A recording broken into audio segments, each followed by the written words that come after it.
ขายแรงงานต้องจากบ้านมาไกล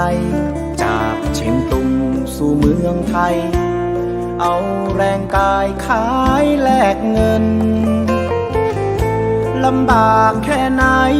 อดทนไปถึงเหนื่อยเหลือเกินหยดหยาดเหงื่อเพื่อแลกเงินสู้เผชิญกับโชคชะตาเร่ขายแรงงานต้องสมสารเรื่อยไปหนักหรือเบาก็สู้ไหวเพียงขอให้ได้เงินมาเพื่อปากเพื่อท้องเพื่อพี่น้องพ่อแม่คอยท่าถึงอยู่ไกลยังห่วงหา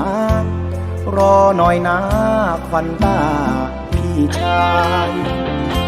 มาอยู่เมืองไทยสุขใจแต่กายอ่อนล้าไม่นานหรอกนะจะกลับขึ้นเมืองเชียงตุงเก็บออมเงินทองจะซื้อของไปฝากป้าลุง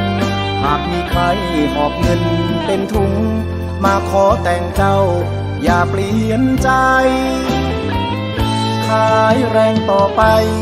ยังพอไหวทนสู้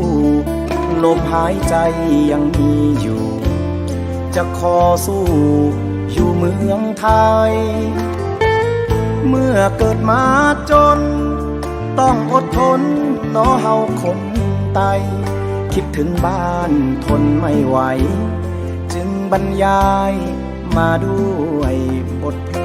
ง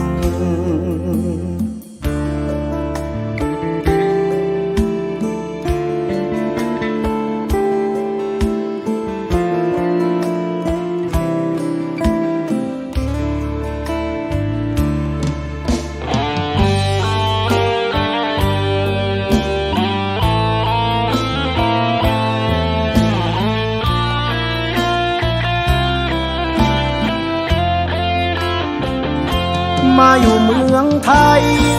สุขใจแต่กายอ่อนล้าไม่นานหรอกนะจะกลับขึ้นเมืองเชียงตุงเก็บออมเงินทองจะซื้อของไปฝากป้าลุงหากมีใครหอบเงินเป็นถุงมาขอแต่งเจ้าอย่าเปลี่ยนใจขายแรงต่อไปยังพอไหวทนสู้ลมหายใจยังมีอยู่จะขอสู้อยู่เมืองไทยเมื่อเกิดมาจนต้องอดทนเนาะเฮาคนไตคิดถึงบ้านทนไม่ไหวจึงบรรยายมาด้วยบทเพลง